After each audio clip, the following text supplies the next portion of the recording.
Alright, let's start. Now, where did we stop the last time round? Can I check with you? Question 11, is it? Yeah. Okay, let's do question 11 now. Okay, wait. Yeah, question 11. Okay, now this is a salt solubility graph. Okay, something that we have seen in lower set before, but probably not very common. Okay, so let's take a closer look at this question context. Now the graph below, okay, what I need you to do is to annotate on your questions as well. Okay, you come to class not for the answers I can upload for you, not a problem. Okay, it's the question analysis, whether or not you know what the question wants from you at all. Okay, so the graph below shows the solubilities of substances A, B, and C at different temperatures, A, B, and C. Now, solubility is a concept you have learned in lower sec.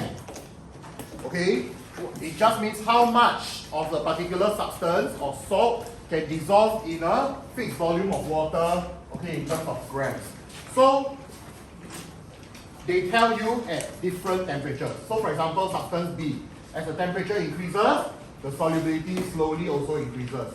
As the temperature increases for substance A, the solubility increases exponentially. Anybody got problems reading this graph? No problems, huh? Okay, now, so let's take a look at the various substances that are being studied in this example. Okay, the following substance describes the solubility of 4 substances. Our first substance is sodium chloride. Now, write it together with me. Let's begin learning how to write the language of chemical formulae and symbols. Okay, write it together with me so that when we are actually writing it later on, when I teach you properly how to derive the chemical formulae, it is not that new a language to you. Okay, it is very important that you master this later on, okay? Because I'll make it uncomfortable for you by training you all the time. Alright?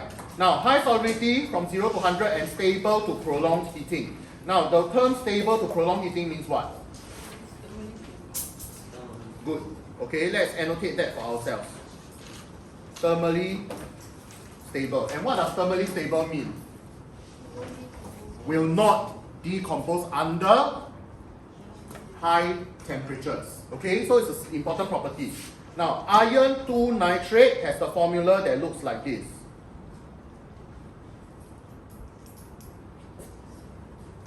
Okay, iron 2 nitrate has a formula that looks like this. Now, iron 2 nitrate has increased solubility in water as temperature increases.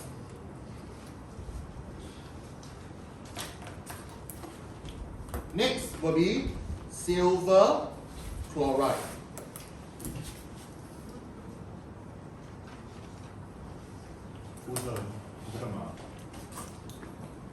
Open up your questions. Where's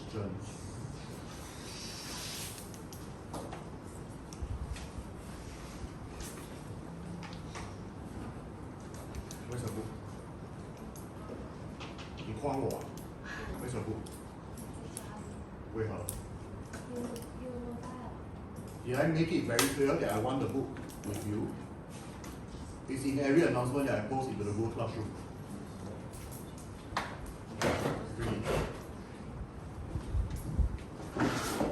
It's very funny that I put down the instructions so clearly and then you can just like blatantly ignore it. It's very weird, right? Then what's the point of reminding you to bring?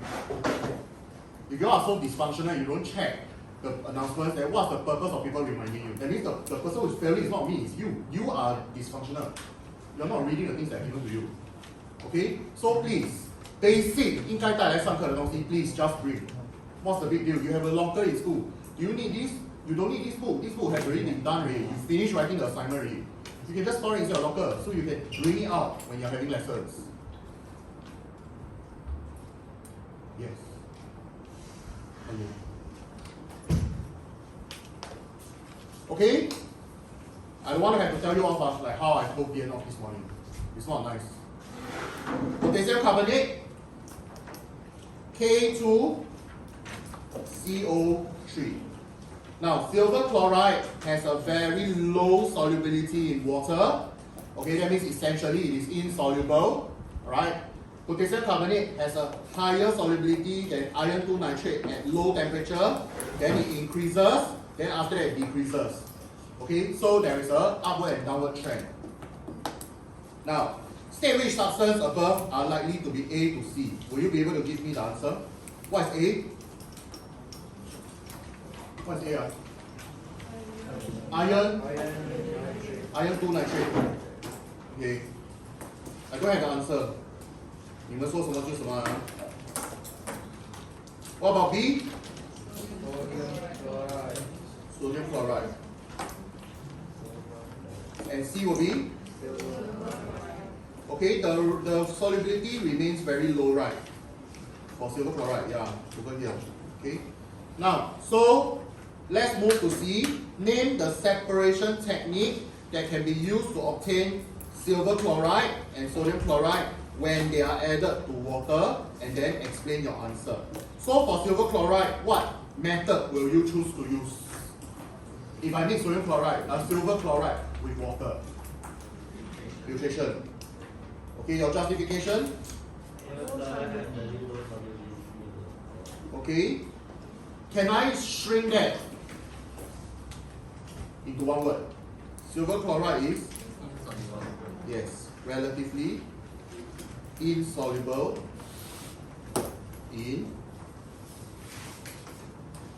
water. I would like you to pick up this word. Okay, insoluble.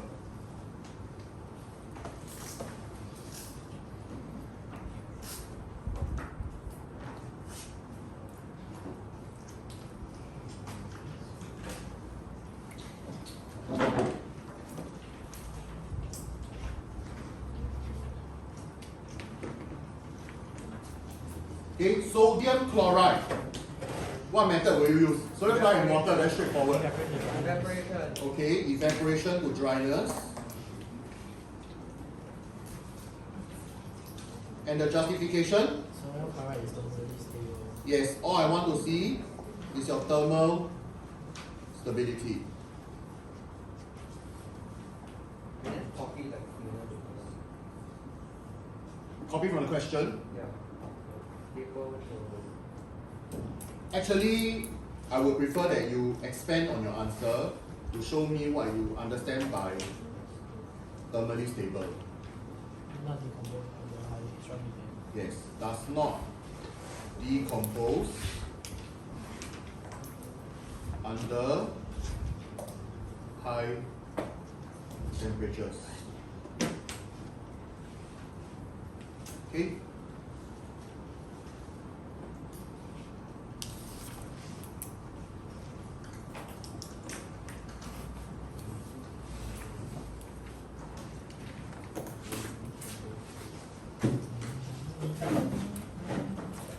Any questions regarding this so far? Don't have? Okay, let's move. Now, sketch a graph. Let's look at the question stem. Okay, you might want to highlight the question stem for you. It's sketch. Sketch means no need to be to scale. Alright, it must show the relationship clearly. So let's annotate at the side. Whenever I ask you to sketch a diagram, okay, no need to scale. Only need to show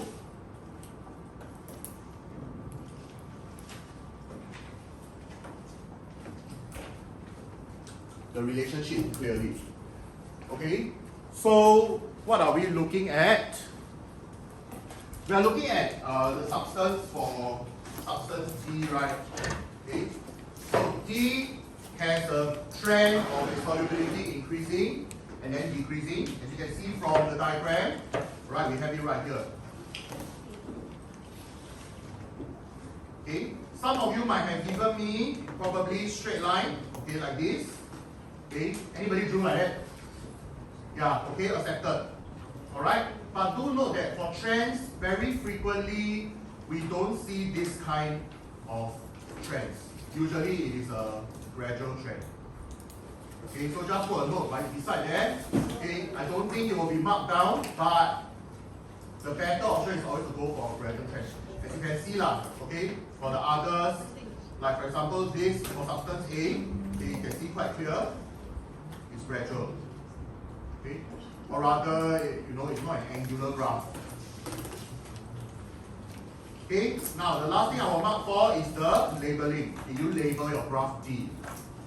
Because the question mentioned that you're supposed to label. So please go and put a tick against it if you have labeled. Okay, question 12. A sample containing a mixture of substances was analyzed by two-way paper chromatography.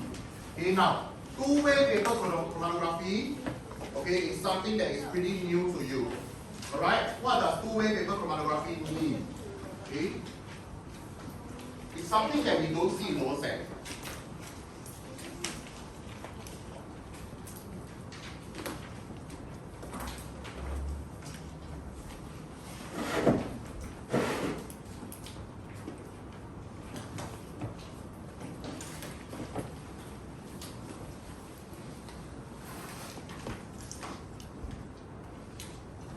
Using two solvents to run the same chromatogram.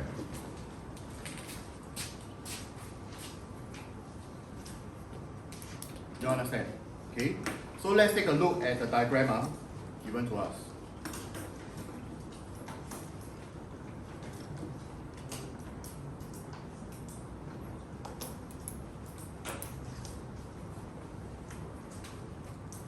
Okay, now the diagram is like this. So what does two-way chromatography mean? It means that this is my chromatogram. Okay, I first put it into the solvent with the starting line here. I let solvent run all the way to line X until here. Then what do I do? What do I do? I turn it clockwise, and then after that, I use solvent, the second solvent, which is propanone, to run it this way. So it goes up. Sorry, ethanol to go this way. Okay, so I analyze it twice. You understand now? Okay, so now we can take a look at the analysis and the results. Do note that the scale is given to you. Over here is a scale of 10. Over here is a scale of 8. Clear? Okay, so now, can you read RF values? Yes. So for E is what? What substance?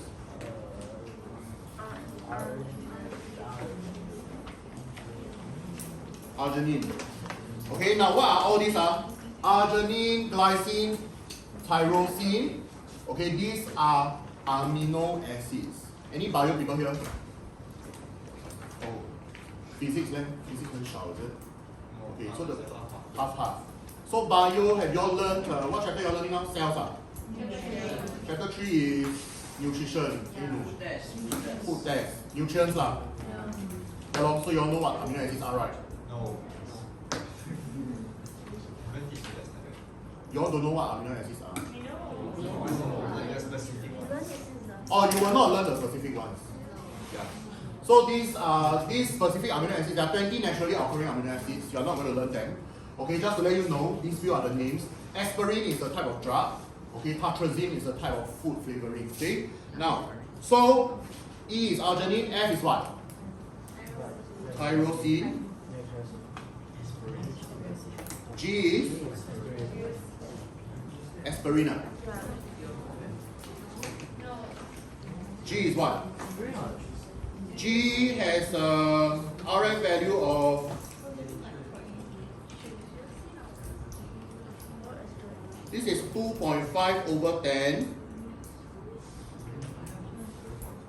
for propanone, and then 3 upon 8 for ethanol, correct?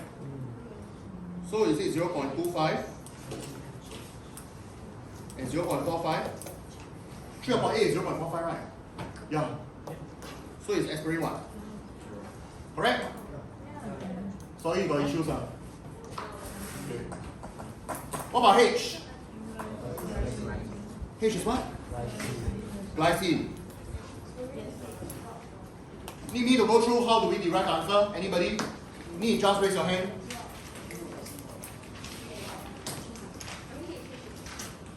No need, huh? Okay, let's carry on. Now, part B. Identify and explain which substance is most soluble in propanol.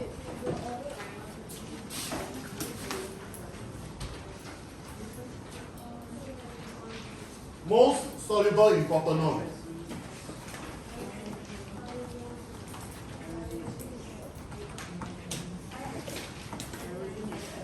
Why you know my turn?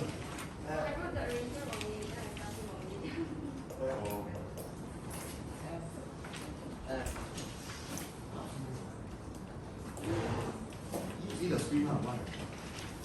You cannot see it.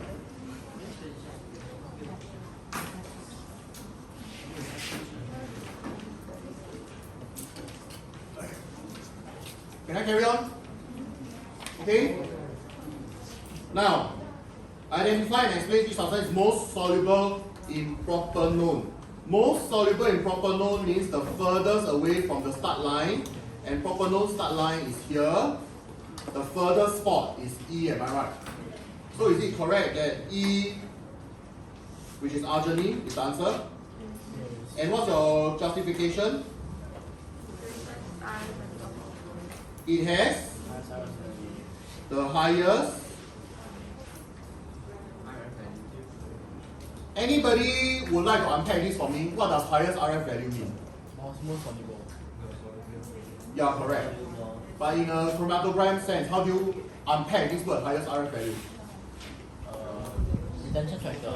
It moves the furthest, okay?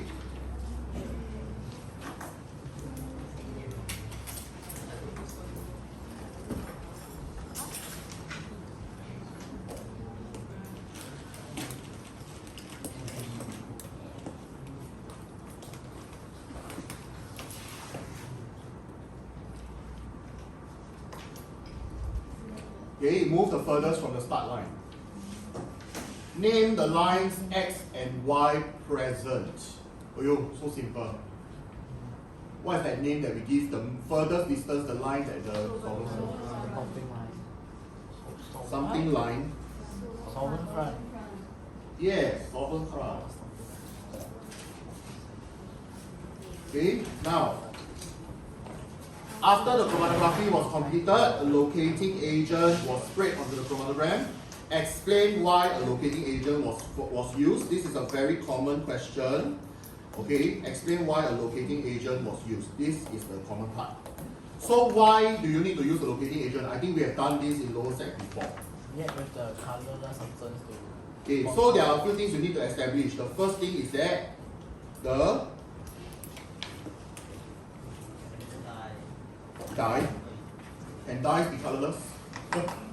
Oxymoronic, right? Okay, maybe just substances or components are colorless. Okay, you establish the need first. So I'm just going to analyze it for you. This is the need. Okay, the need is there because the substances are colorless. And what does the locating agent do? How?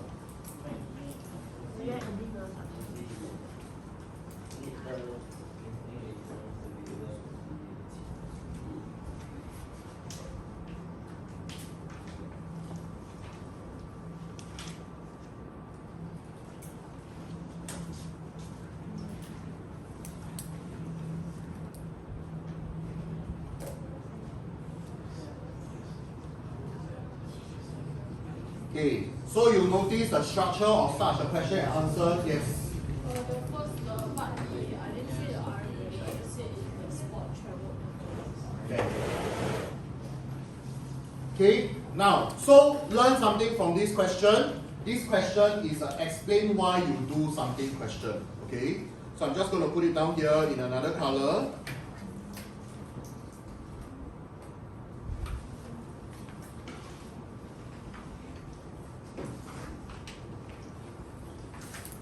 Okay, explain why something was done or justify your action. Okay, explain why this step had to be taken. Always identify the need first and then the resolution. What did you have to do in order to solve the problem that was at hand?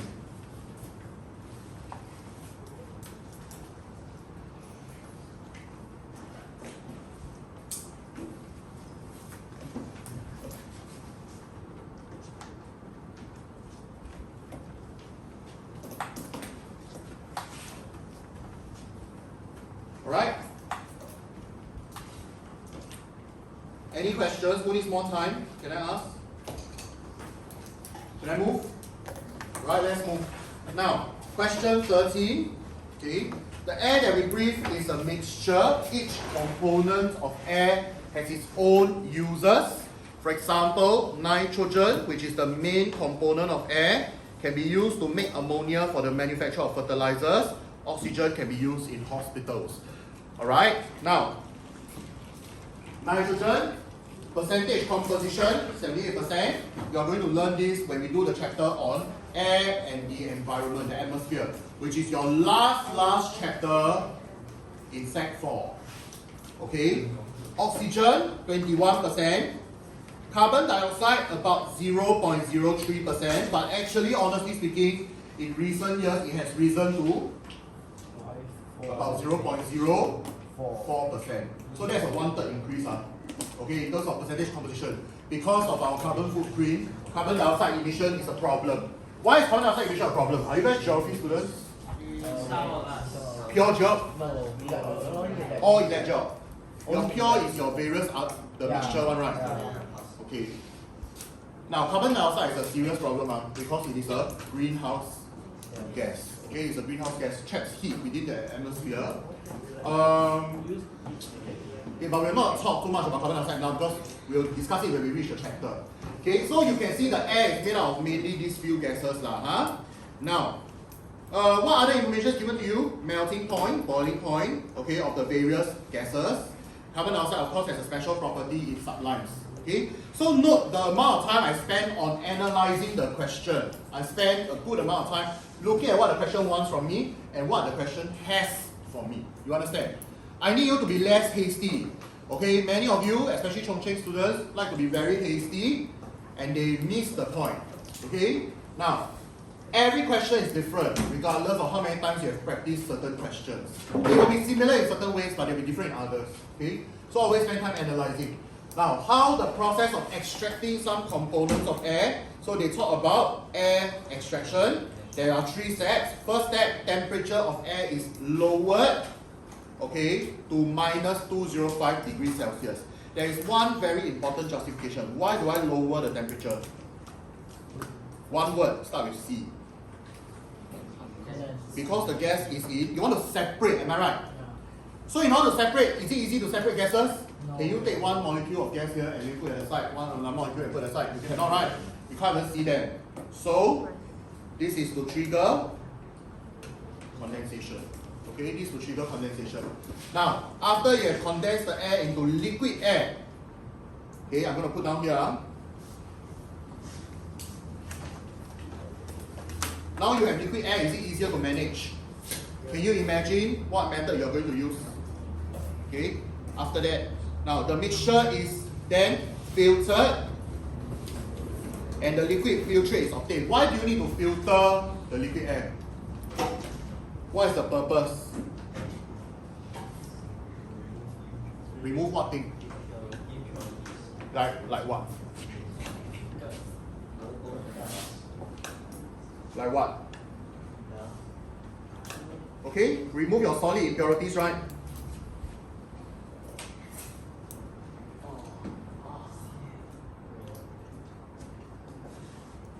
For example, your dust particles. Okay, your dust particles.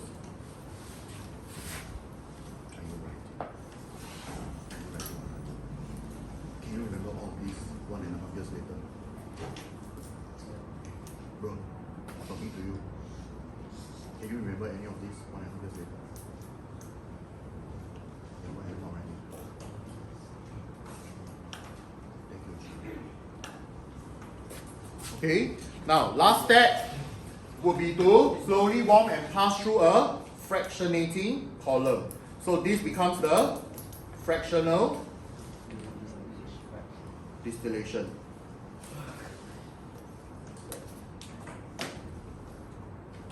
Hey, you also write lah.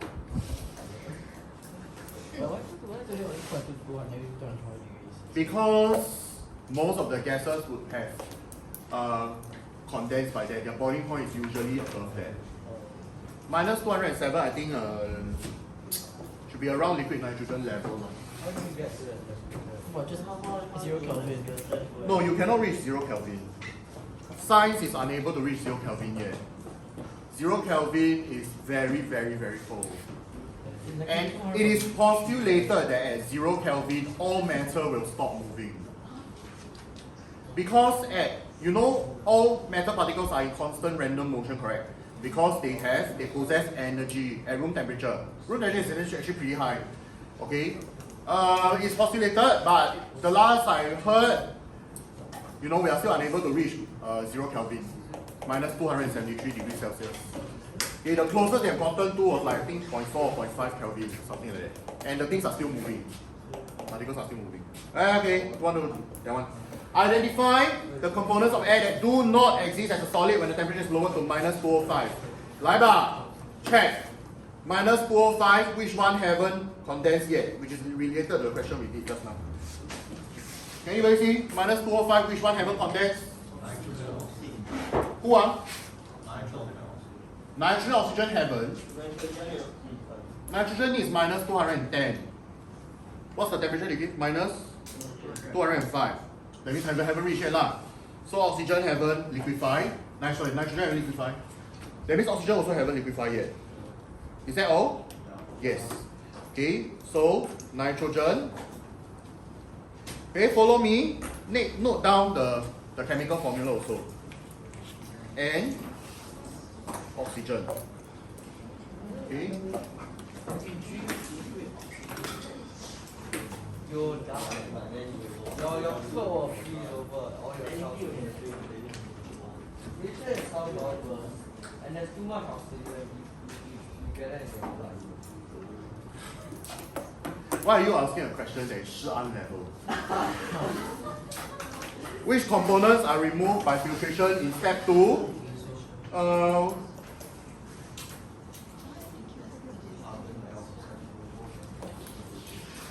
Which components are removed by filtration in step 2?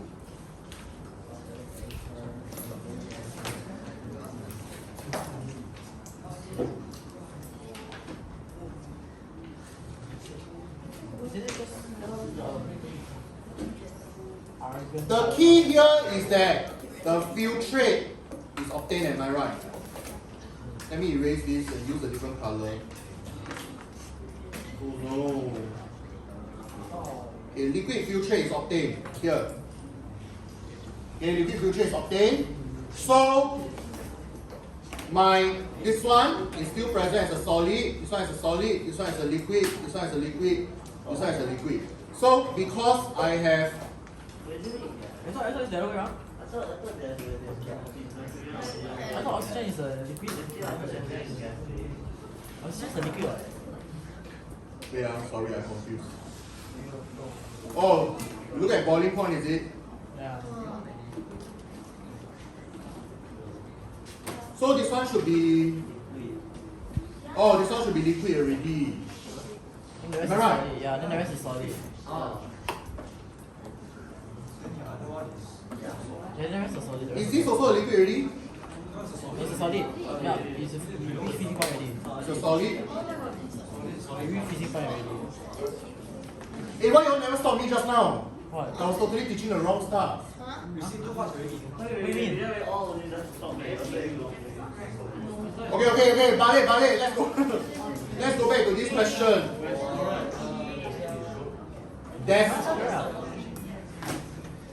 Wait, the question asks you for the component of air that do not exist as a solid, right? Yeah. That means they exist as a liquid. That means nitrogen and oxygen would have condensed because minus 196 is actually above minus 205, correct? Because that's the temperature you have lowered it to. That means it has already condensed. But minus 186. Your inequalities. It's correct. It's wrong, but you know what I mean. The left cannot. The left cannot. It's less than. 状态不好啊，今天。Okay, correct already right? Oh, correct already right? Okay, line minus 205 is where?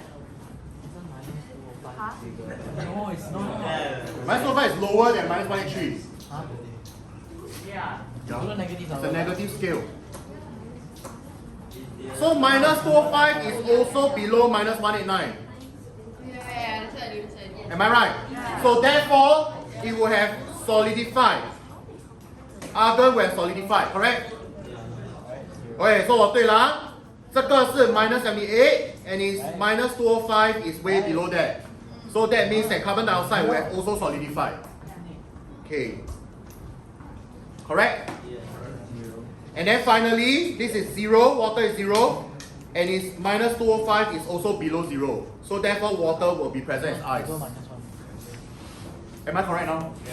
对了哈 Okay, so that means we never answer the question wrongly. Of this what? Do not exist as a solid, that means exist as a liquid. Nitrogen, oxygen is correct. Who will be filtered away by the filtration? Over here, you will have argon, water,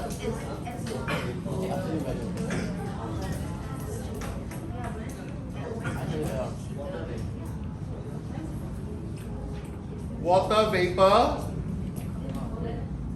And what's the last one? Carbon dioxide. Okay, correct? Correct, huh? Okay. See, I don't answer. Okay. Did I set things straight?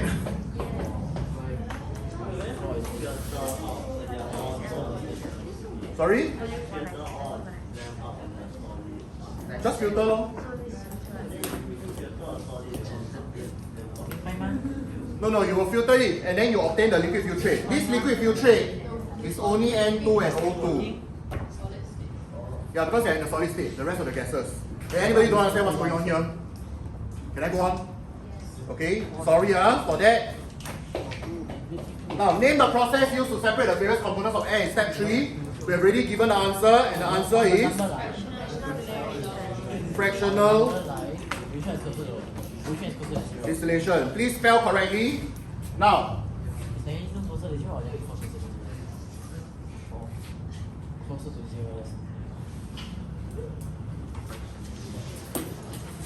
yes.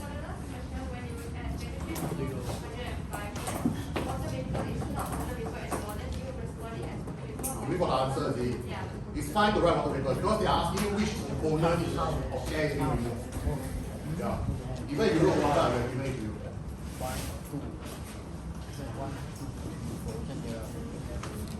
Okay. The next part is something that I will need you to listen a little bit more carefully. Now, explain how the process in C part 1 can effectively separate the components. So there is an explain how the components are separated. The question is asking for what?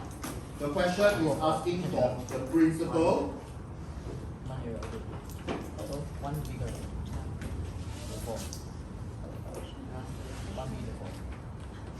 The principles of fractional distillation.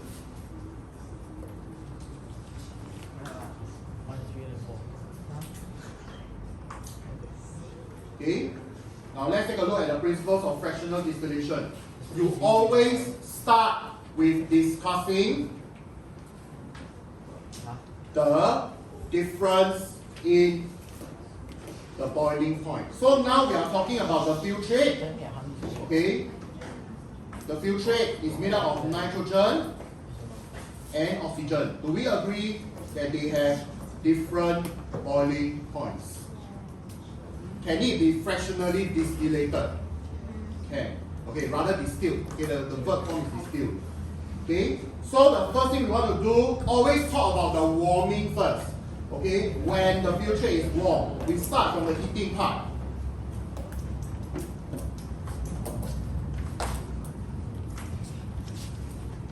Okay, sorry? Yeah, this one good. Okay, let me guide you through writing the principle for fractional distillation. Okay, we always start the story. Imagine the heating of the flask now, when the filtrate is being warmed. Okay, vapor of the gases rises. Sorry. No. Let me change this. The liquid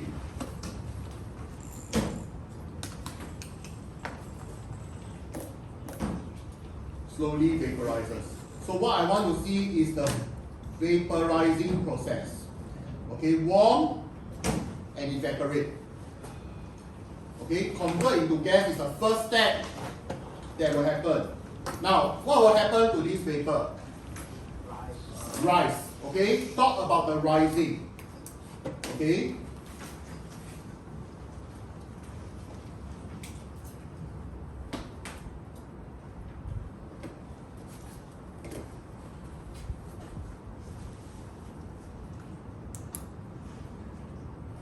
Rises up the fractionating column.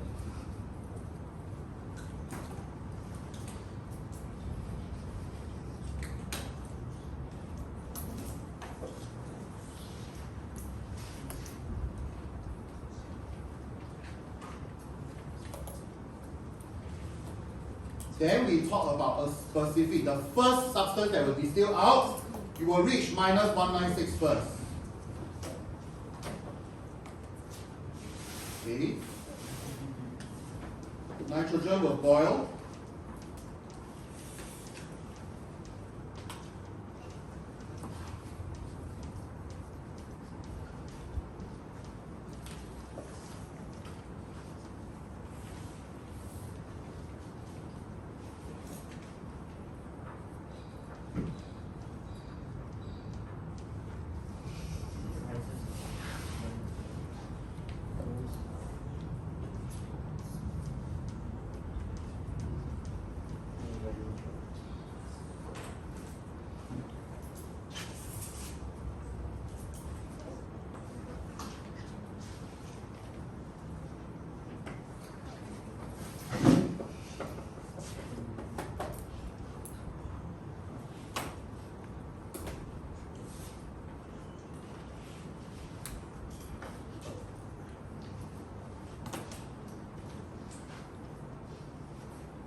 Let's express it this way.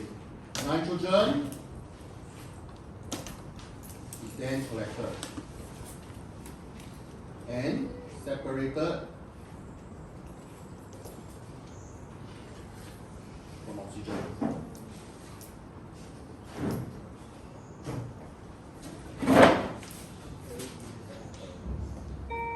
No, we don't have the apparatus to do this experiment.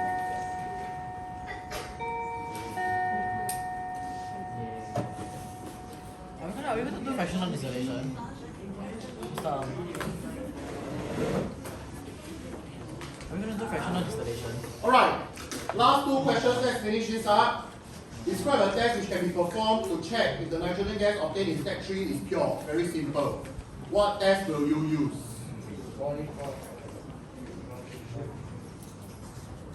Will you use melting point or boiling point? Melting or boiling is more convenient. Really? For this a gas, correct? Yeah. Is it easy to cool it down to a solid state? No. No, okay. So what I will do is that I will first step describe a test. Okay, please take note of this. Describe a test. First step, I want to see procedure. Second step, I want to see expected observations. Okay, every time you see describe a test, it is the same question demand. What are you going to do? That is the procedure. How are you going to use the results? That is the expected observation. So your procedure first, they are asking you whether you can test if the nitrogen gas is pure. What do you need to do first before you test the boiling point? you need to check the nitrogen gas obtained is pure. What do you do first? What do you do first to the nitrogen gas? You need to first cool and condense the nitrogen gas.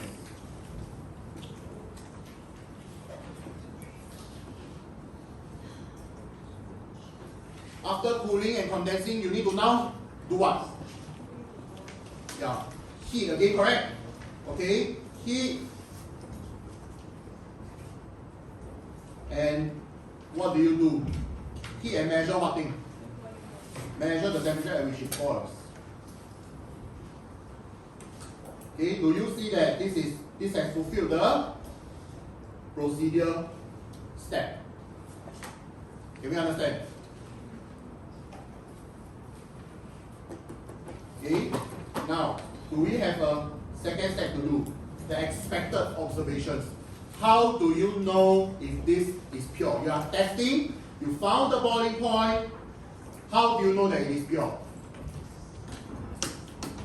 I'm going to start with the word if. If the boiling point is a, what's the word that I tell you? Fix. Temperature. It is pure. Okay, now we fulfill the second requirement, which is the expected observation. We expect to see that the boiling point is constant. Yeah?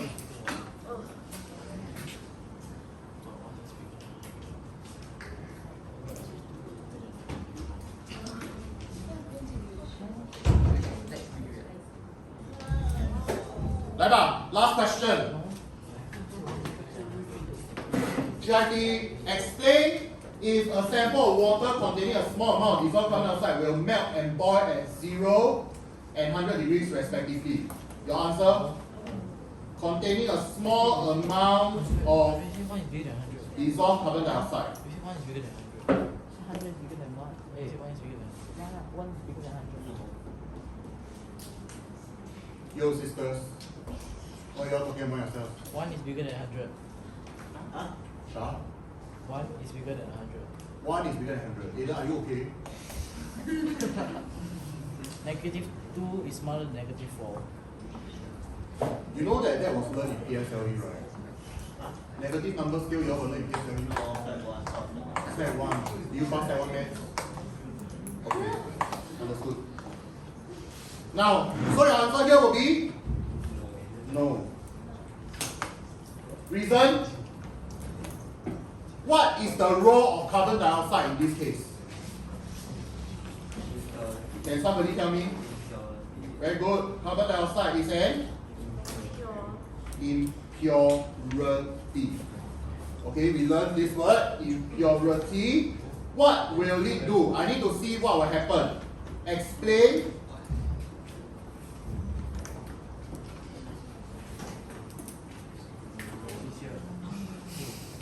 It will cause the, hey, finish the sentence for me. To decrease. It will also cause the, to increase. So to complete the answer, you can say decrease below 0 degrees, increase below 0 degrees. Hey, wait. 100 degrees. Increase above 100 degrees. 明白吗? Alright? Okay. I hope you have done your corrections properly. The melting point will decrease below 100 degrees. Boiling point above. What GP? We did practice.